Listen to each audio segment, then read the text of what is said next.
This follows the president's executive order issuing a name change from the Gulf of Mexico to the Gulf of America. Yes! Hell yeah! Because without the U.S., Canada really doesn't have a country. Oh no, no!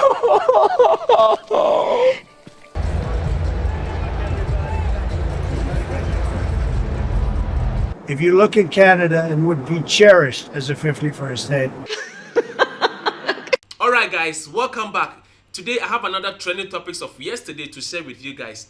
But before then, please don't forget to like the video, subscribe to my channel, join the Notice family, and without wasting much more time, let's dive into it.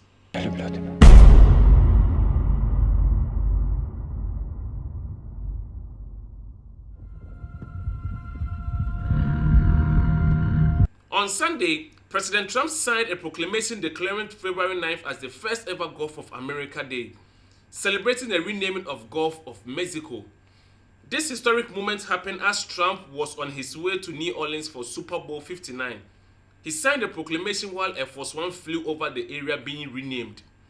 This proclamation follows the signing of Executive Order 14172 on January 20th, 2025, which mandated the renaming of the U.S. continental shelf area. This is a proclamation declaring today, February 9th, 2025, as the first ever Gulf of America Day.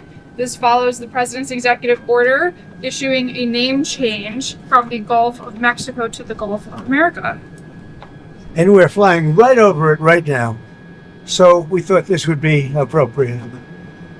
Even bigger than the Super Bowl. This is a big thing. Yes! Hell yeah! While flying to the Super Bowl, the pilot made a special announcement on Air Force One. He informed passengers that they were flying over the newly renamed Gulf of America for the first time in history, now international waters. He then shared that they were heading westbound towards Super Bowl 59, adding a unique moment to the flight. Ladies and gentlemen, if you could please direct your attention out the right side of the aircraft. Air Force One is currently in international waters for the first time in history, flying over the recently renamed Gulf of America. Please enjoy the flight, and we are now about to head westbound to Super Bowl 59. Wow, he did that well. That's a good He did, isn't that nice? You know, what about make America great again, right? That's what we care about. Okay, here we go.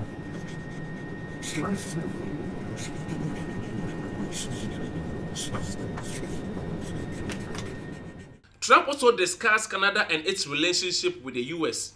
He pointed out that Canadians pay less in taxes and don't contribute much to military costs because they rely on the US for protection.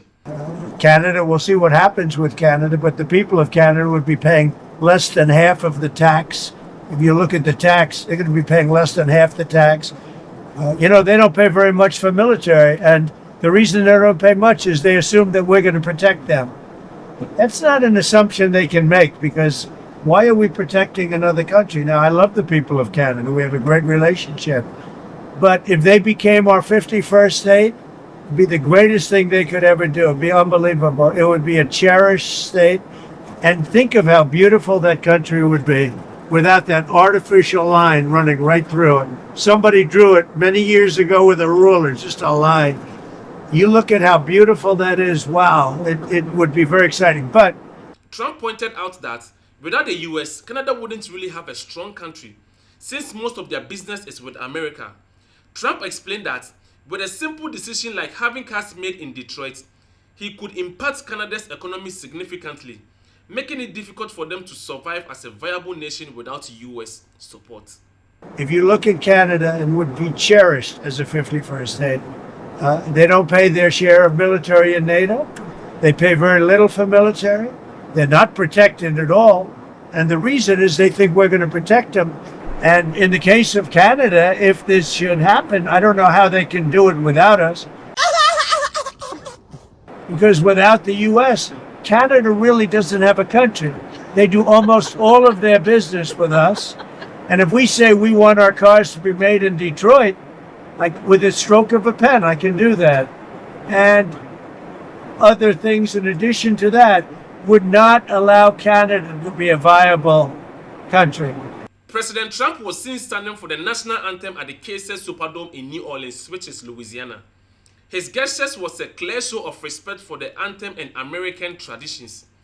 By standing, he demonstrated his support for honoring the country's values and the significance of the movement, reinforcing his commitment to patriotism and national pride.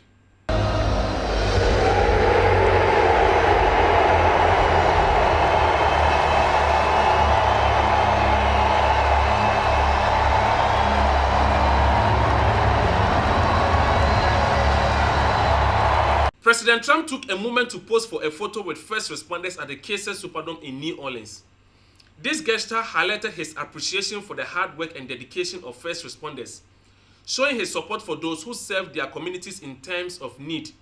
It was a meaningful moment of recognition for their efforts.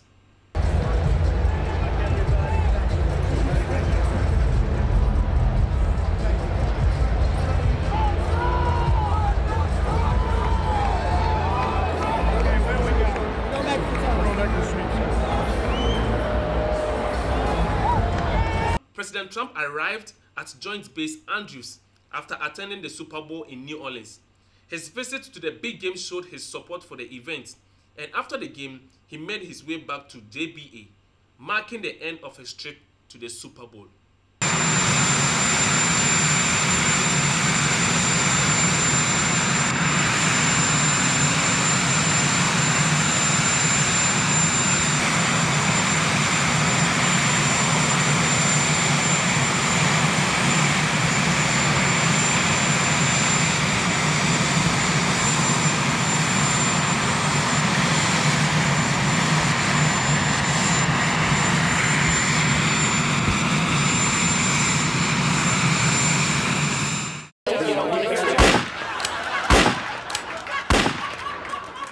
Alright guys, thank you for watching and sticking around, and don't forget to like the video, subscribe to the channel, and hope to see you in the next video. Le blood.